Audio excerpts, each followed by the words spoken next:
मधुबन में आए भगवान, मधुबन में आए भगवान। दर्शन कर लो चारों धाम, दर्शन कर लो चारों धाम। मधुबन में आए भगवान, मधुबन में आए भगवान। दर्शन कर लो चारों धाम, दर्शन कर लो चारों धाम। मधुबन है तीर्थ महान, मधुबन है तीर्थ महान। दर्शन कर लो चारों धाम, दर्शन कर लो चारों धाम। मधुबन में, हाँ मधुबन में।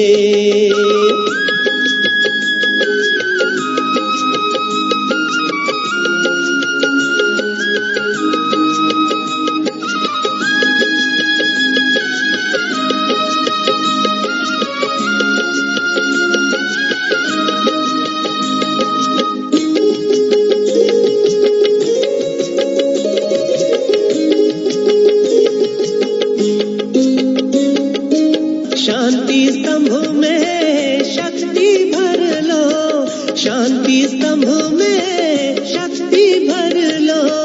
कुटिया में रूह रिहान कर लो, कुटिया में रूह रिहान कर लो। आए हैं करने कल्याण,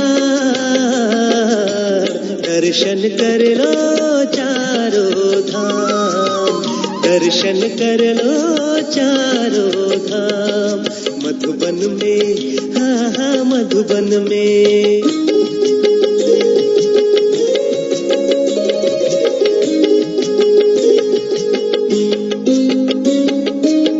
हिस्ट्री हाल में व्यर्थ मिटा लो, हिस्ट्री हाल में व्यर्थ मिटा लो।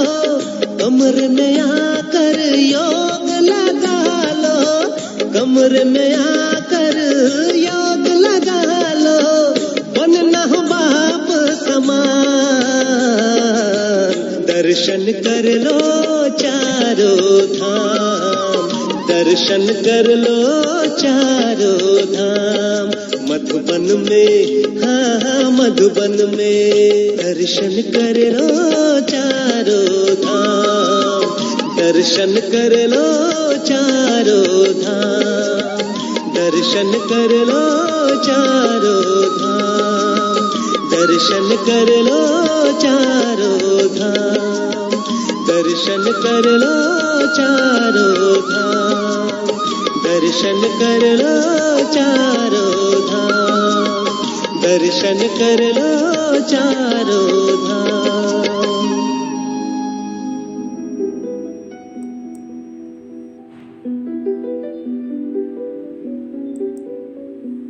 कुछ क्षण अपने मन और बुद्धि को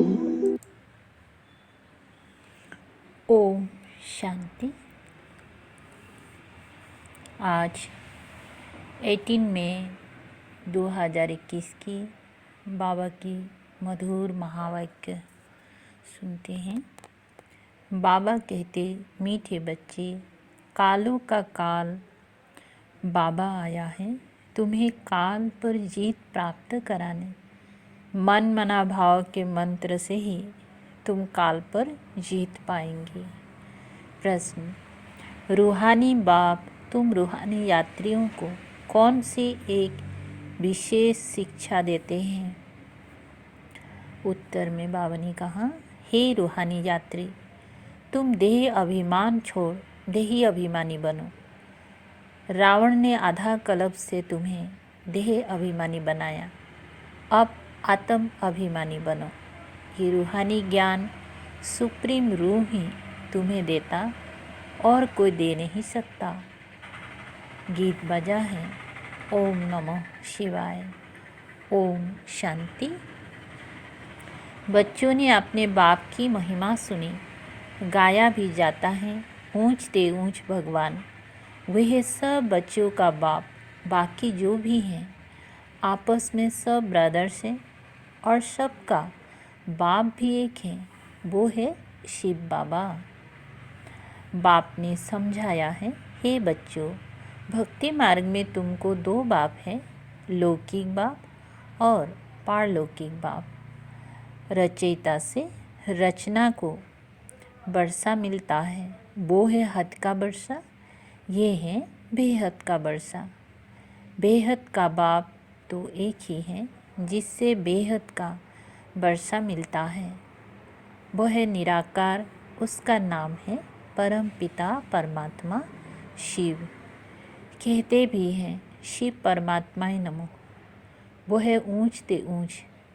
तुम्हारी बुद्धि चली जाती है बाप की तरफ। वह रहता है परम धाम में, जहाँ से तुम आत्माएं आती हो। बाप भी वहाँ ही रहते हैं। वो है ही सर्व का सद्गति करने वाला। उसमें भी भारत परम पिता परमात्मा का बर्थ प्लेस है। शिव जयंती भी यहाँ मनाते हैं। उस रूहानी बाप को ही ज्ञान का सागर, पतित पावन, लिबरेटर, गाइड कहा जाता है। वही दुख हरता, सुख करता है। ये भारतवासी जानते हैं। यह दुखधाम है, भारत ही सुखधाम था। बाप बच्चों को बैठ समझाते हैं, हे भारतवासी, तुम विश्व के मालिक थे, जबकि तुम्हारा आदि सनातन देवी देवता धर्म था। देवी देवता धर्म श्रेष्ठ, कर्म श्रेष्ठ थे। अब ये धर्म भ्रष्ट, कर्म भ्रष्ट बन गए हैं। अपने को पावन देवता कहला नहीं सकते। कलयुग अंत तक भक्ति मार्ग चलता है। इसमें ज्ञान होता नहीं, ज्ञान से होती है सद्गति। सर्व का सद्गति दाता बाप जब तक ना आए तब तक सद्गति हो ना सके। बाप कहते हैं, मैं कल्प के संगम युग पर आता हूँ। इस समय है ही पतित दुनिया, पावन एक भी होता नहीं। भल सन्यासी पवित्र बनते हैं, परंतु फिर उनको पुनर्जन्म तो यहाँ ही लेना है। 20 से जन्म लेना पड़े, वापिस जाने का है नहीं। जब चक्र पूरा होता है तभी बाप आकर ले जाते हैं।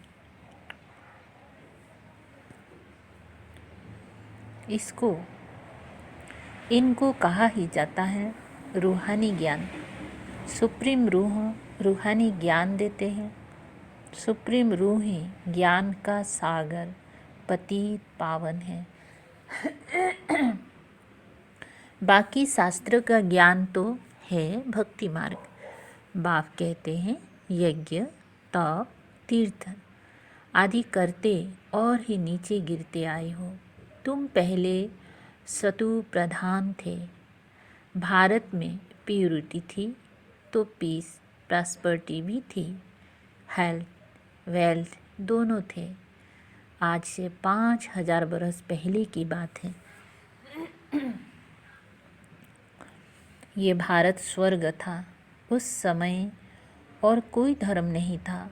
सिर्फ एक ही आदि सनातन देवी देवता धर्म था, जो परम पिता परमात्मा ने स्थापन किया। स्वर्ग की स्थापना तो वही करेंगी, मनुष्य तो कर ना सके। ऐसे तो नहीं कहेंगी कृष्ण रचयिता है, नहीं, रचयिता एक ही निराकार शिव है। बाकी है उनकी रचना। रचयिता से ही रचना को वर्षा मिलता है। बाप समझाते हैं, मैं तुम्हारा बेहद का बाप हूँ, तुमको बेहद का वर्षा देता हूँ 21 जन्मों के लिए। सूर्यवंशी, चंद्रवंशी पवित्र धर्म स्थापन करता हूँ। ब्राह्मण धर्म है चोटी।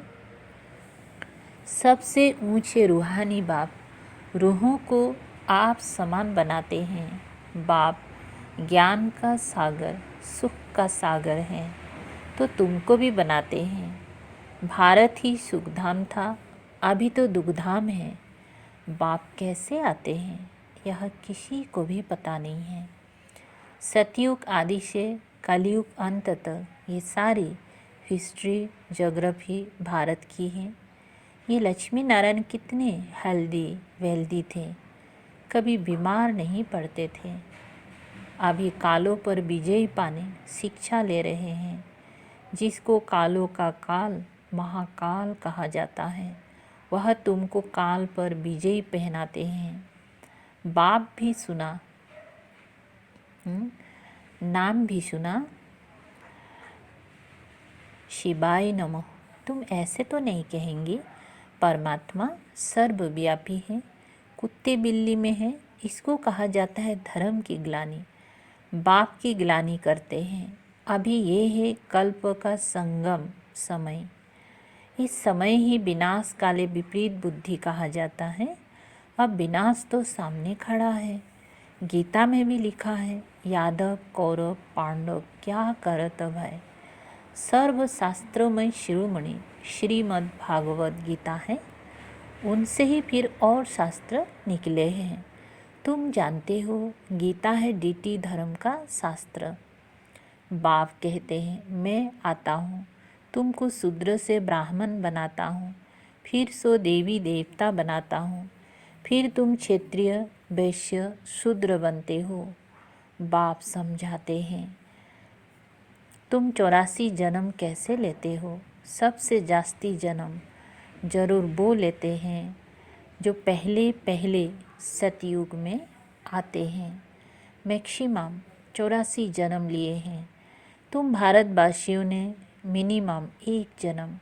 ये भी बाप ही बैठ समझाते हैं।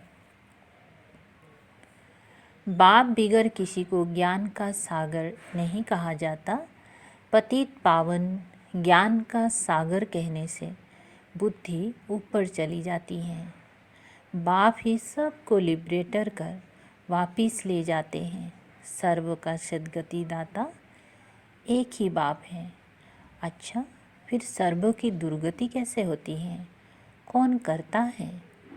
सद्गति सतयुग को, दुर्गति कलयुग को कहा जाता है।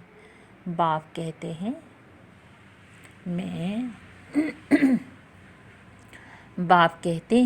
मैं कल्प कल्प तुम बच्चों को आकर सद्गति देता हूँ। तुम बच्चे सारी वर्ल्ड की हिस्ट्री ज्योग्राफी जानते हो। स्कूलों में तो आधी हिस्ट्री ज्योग्राफी सिखाते हैं। सतयुग त्रेता में कौन राज्य करते थे किसी को पता नहीं। चित्र तो बरोबर है, ये लक्ष्मी नारायण राज्य करते थे। कितना समय वो राजधानी चली तुम बता सकते हो। क्रिश्चियन डिनेस्टी 2000 वर्ष चली। बौद्ध डिनेस्टी इतना समय चली। इस्लामी उनके आगे फिर चंद्रवंशी थे जो 1250 वर्ष चले। सतयुग त्रेता में सूर्यवंशी चंद्रवंशी ही थे और कोई धर्म नहीं था। तुम ही सूर्यवंशी चंद्रवंशी बनते हो और फिर से बने हो ब्राह्मण वंशी। ये सारा नाटक भारत पर ही बना है। भारत ही हेल और हेवन बनता है और धर्म वालों के लिए नहीं कहेंगे। वे तो हेवन में होते ही नहीं। कोई मरता है तो कहते हैं स्वर्गवासी हुआ, परंतु समझते नहीं नरकवासियों को तो नरक में ही जन्म लेना पड़े, स्वर्गवासी स्वर्ग में ही पुनर्जन्म लेंगे। तुम बच्चे समझते हो ये लक्ष्मी नारायण स्वर्गवासी थे। उन्होंने ये राजधानी कैसे पाई। लाखों बरस की बात तो याद रह ना सके। सतयुग में ये शास्त्र आदि होते ही नहीं। ये सारी भक्ति मार्ग की सामग्री है। सीढ़ी नीचे उतरने ही है। सतु प्रधान से सतु रजु तमो में ये सीढ़ी उतरने में 5000 बरस लगते हैं। सतयुग में 16 कला संपूर्ण, फिर त्रेता में 2 कला कम। आत्मा में चांदी की खाद पड़ी। कपार एज में आए तो कपार की अलाई पड़ी। इस समय बिल्कुल ही तमो प्रधान है। आत्मा में ही खाद पड़ती है। तुम ही पूरे 84 जन्म लेते हो। ये रूहानी बाप शिव बाबा आकर रूहानी बच्चों को समझाते हैं, तुमको अब आत्म अभिमानी बनना है। रावण की परविशता होने से सब देह अभिमानी बन जाते हैं। अब अपने को आत्मा समझना है। हम ही 84 जन्म ले भिन्न भिन्न पाठ बजाते आए हैं। अब 84 का चक्र पूरा हुआ। अब तो शरीर भी जर्जरीभूत हो गया है। द्वापर से रावण राज्य होता है, सतयुग में है राम राज्य। सतयुग में तुम आत्म अभिमानी थे, द्वापर कलयुग में तुम देह अभिमानी बन जाते हो। ना आत्मा को ना परमात्मा को जानते हो। बाप समझाते हैं, आत्मा एक स्तर है, भ्रुकुटी के बीच में चमकता है अजब सितारा। उनको सिवाय दिव्य दृष्टि के देखा नहीं जा सकता है। वो बिल्कुल ही सूक्ष्म है। आत्मा ही एक शरीर छोड़ दूसरा लेती है। हम आत्मा ने 84 जन्म लिए हैं।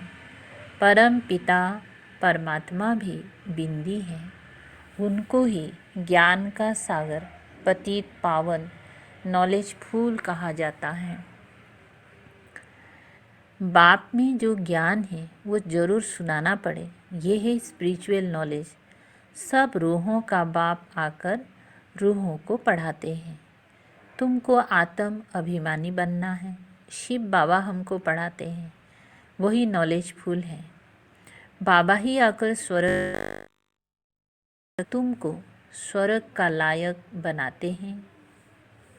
ये सृष्टि चक्र का राज कोई मनुष्य नहीं जानते। बाप को ही ना जानने कारण भारत का ये हाल हुआ है। भारत में प्यूरिटी थी तो पीस प्रॉस्पर्टी थी। अभी तो है ही नर्क। फिर कोई स्वर्ग में जा कैसे सकते?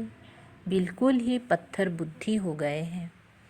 बाप कहते हैं, मैं बच्चों के लिए कोई तो सौगात ले आऊँगा। तुमको स्वर्ग का मालिक बनाता हूँ। जिन्होंने कल्प पहले वर्षा लिया है वही अब लेंगे। मनुष्य से देवता बनेंगे। वास्तव में प्रजापिता ब्रह्मा के तो सब बच्चे हैं। अब ब्रह्मा द्वारा शिव बाबा रचना रच रहे हैं।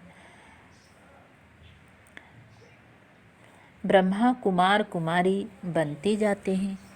शिव बाबा से वर्षा लेने के लिए पुरुषार्थ करना है। तमो प्रधान से सतु प्रधान बनना है। बाप कहते हैं,